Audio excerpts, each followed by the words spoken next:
Pedro Sancho de la Hoz nació probablemente en el pueblo de Calahorra, en España, en el año de 1514, en el seno de un hogar formado por Juan de Hoz y Juana Sancho. Murió ajusticiado en Chile en 1547. Sancho de la Hoz llegó al Perú en 1534 ejerciendo el cargo de secretario del gobernador Francisco Pizarro. En el reparto del famoso botín de Atahualpa, que generó grandes fortunas entre los conquistadores del Perú, actuó como escribano certificando las cantidades que cada uno le entregaban. A inicios de 1539 fue nombrado gobernador de la Tierra Australis, cuyo territorio se extendía desde el estrecho de Magallanes hasta el Polo Sur. Es necesario destacar que en aquella época el conocimiento geográfico de las zonas más australes de América no era acabado, y de ahí que se pensara que al sur del paso interoceánico había una inmensa región. Provisto de su flamante título, Sancho de la Hoz partió desde España rumbo al Perú, arribando en los momentos en que Pedro Valdivia, en su calidad de teniente gobernador de Francisco Pizarro, realizaba los preparativos de su empresa hacia Chile. A instancias de Pizarro, ambos capitanes de conquista formaron una sociedad. Como Pedro Sancho de la Hoz no contaba con gente y prácticamente no tenía dinero, eran más sus vinculaciones con la corte real que los capitales que podía disponer, se combinó con los conquistadores que su aporte de la empresa consistiría alrededor de 50 cabalgaduras, corazas y otros implementos, que los despacharía por mar en los navíos en el plazo de 4 meses. Carente de recursos, Sancho de la Hoz no pudo cumplir lo pactado con Valdivia y sus ansias de ser gobernador y de hacer fortuna eran tan grandes que se endeudó en el corto plazo y fue incapaz de cancelar los créditos obtenidos. De hecho, estuvo en una prisión en Lima, pero sus acreedores, viendo su situación, no ayudaría a recobrar las sumas adeudadas y le permitieron salir de la cárcel.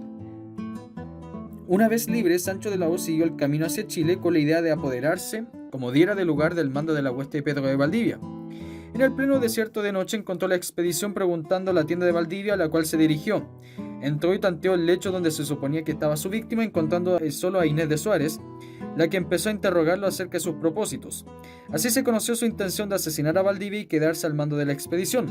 Los hombres del conquistador lo detuvieron y se espera el regreso de su capitán, que afortunadamente para él había salido a explorar el territorio. Una vez que Valdivia regresó, logró a Sancho de la Hoz que conviniera en finiquitar la sociedad que había formado en agosto de 1540.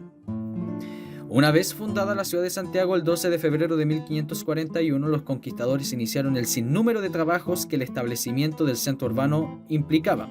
Algunos partieron hacia la desembocadura de la Aconcagua a construir una embarcación para poder comunicarse con el Perú. Al ser atacado por los indígenas que obedecían las órdenes de Michimalonco, pidieron así ayuda a Santiago y a Pedro Valdivia para aquella zona. Aprovechando la ausencia del gobernador, la ciudad y un grupo de españoles empezaron a conspirar en contra de los motivados deseos de retornar al Perú. Entre ellos se contaba Alonso de Chinchilla, Martín de Ortuño, Antonio de Pastrana, procurador del Cabildo, Bartolomé Márquez, Martín de Solier y obviamente Pedro Sancho de la Hoz. Valdivia procedió duramente contra ellos y solo Sancho de la Hoz se libró de la horca, quedando en prisión. Una vez que Valdivia asumió la gobernación tras ser nombrado por el Cabildo, procedió a repartir encomiendas de indígenas en Santiago sin tomar en cuenta las cantidades de naturales que habitaban en esas comarcas, razón por la cual repartimientos fueron muy reducidos. Esta situación llevó al Cabildo a solicitar la reforma y asignaciones efectuadas, y a mediados de 1542 se realizó la primera reforma que el país conoció. De los 60 encomenderos originales solo quedaron 32, y con el descontento lógico de aquellos que no resultaron favorecidos. Pedro Sancho de la Hoz aprovechó de esto para conspirar otra vez más contra Valdivia, tratando de involucrar en el movimiento a Francisco de Villagra, quien dio aviso al gobernador de lo que se preparaba. Sancho de la Hoz fue nuevamente apresado y Valdivia ordenó su ejecución. Sin embargo, quizás temiendo las repercusiones que este hecho pudiese tener en la corte, volvió a perdonarle la vida y lo relegó a Talagante. Esto a pesar de la opinión de los tenientes del gobernador, partidario de proceder dura contra el conspirador. Una nueva oportunidad se presentó a Sancho de la Hoz en 1547. Valdivia había salido hacia el Perú, engañando a muchos de los hombres que habían embarcado su oro por la idea de partir junto a él y generando de paso una difícil situación que Sancho de la Hoz quiso aprovechar y empezó a conspirar nuevamente. Esta vez lo hizo desde las sombras. Quien aparecía como líder del movimiento era Hernán Rodríguez de Monroy. La conjura fue descubierta y Francisco de Villagra, al mando del reemplazo de Valdivia, procedió duramente contra el promotor. Sin medir juicio alguno, Sancho de la Hoz fue decapitado y su cabeza paseada por la plaza pública, pregonándose su delito de traición al servicio del rey.